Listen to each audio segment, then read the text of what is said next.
Bon, on va maintenant illustrer un peu comme on a fait tantôt pour la direction du faisceau, comment le fait d'avoir une sonde à plusieurs éléments, donc je vais encore dessiner une sonde, disons, avec 6 éléments comme tout à l'heure, comment ça permet de focaliser le faisceau.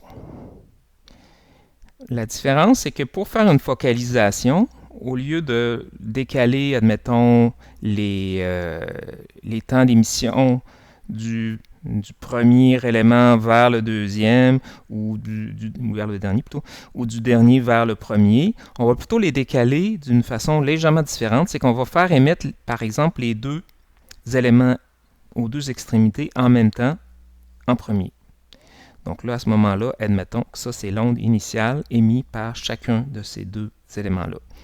Ensuite, un instant plus tard, nos deux ondes ont eu le temps de se propager et les deux éléments qui sont de chaque côté à l'intérieur vont émettre leur première onde. Un instant plus tard, on a eu chacune de ces ondes-là qui s'est éloignée et on a les deux éléments ici qui vont émettre leur première onde. Un instant plus tard, ce qu'on a, c'est quelque chose comme ça, ici, comme ça, comme ça, comme ça et comme ça. Et je vais le refaire encore un peu plus tard, comme ça, comme ça, comme ça, comme ça, ici et ici.